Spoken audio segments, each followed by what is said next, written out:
Hi, my name is Emily Allen, and I'm the district string teacher here at Peru Central School.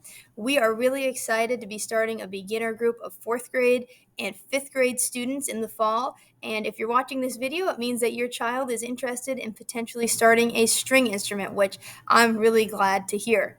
And so today I just wanted to jump on and answer a couple of questions that we tend to get in the spring during instrument signups. And then as we get closer to the fall, that's when I'll send out more details and specifics about how the program runs.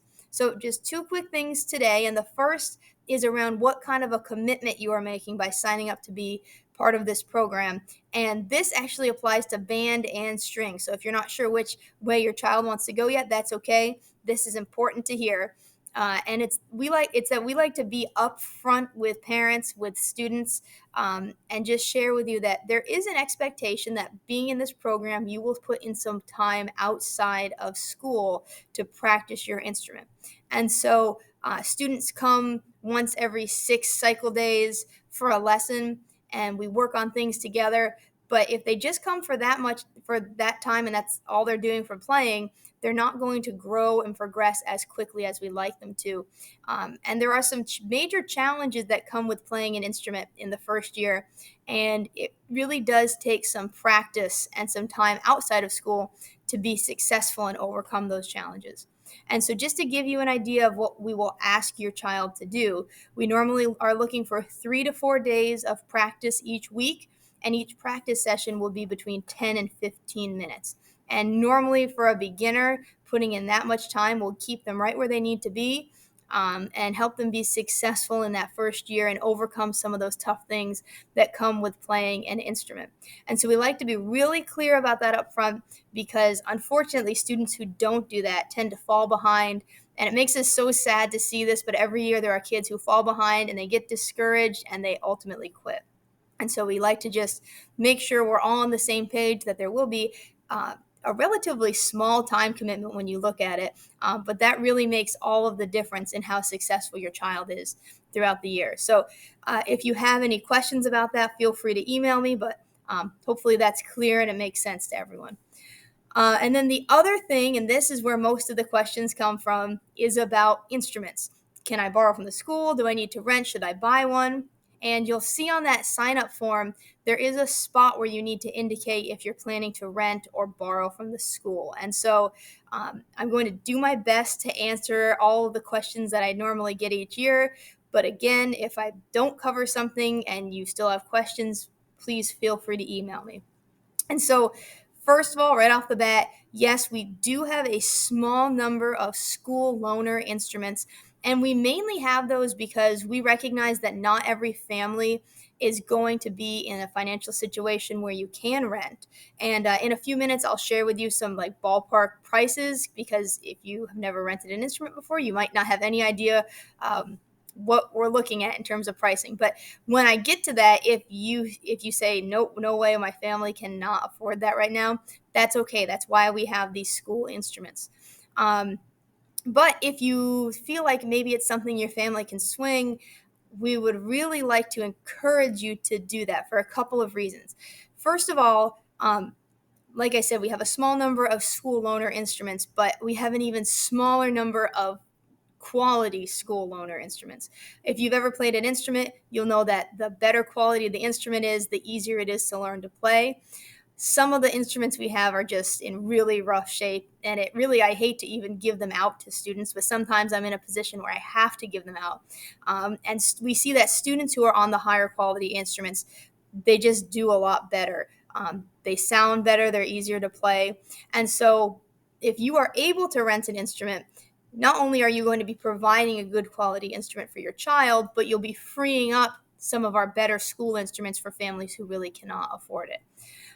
The other thing, if you choose to rent, I will automatically give you your first choice instrument.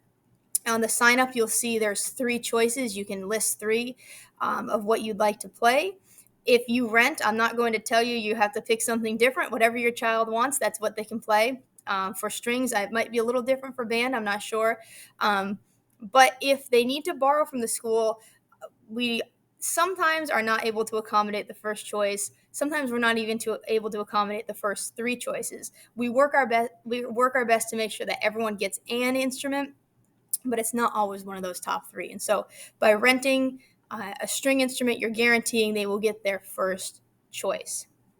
And then the other thing is that both of the local companies that do string rentals are what are called rent to own programs. So over time, each year as you pay your rental fee, it actually goes towards you owning the instrument. And so by late middle school, early high school, you actually will own the instrument. A couple of things about buying outright. First of all, most students are not in what's called a full-size instrument yet when they start in elementary school. So it makes sense to rent the smaller instrument, and through the rental program, as they grow, you can trade up to the larger sizes until they are in the largest size that they're going to have. The other thing is sometimes if you're looking on Amazon, you'll see what looks like a good deal.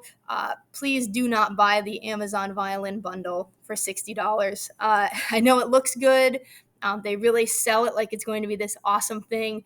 Most of the time, the instruments end up breaking in 3 months or they arrive completely unplayable. So I promise it's not worth the money to buy those Amazon packages.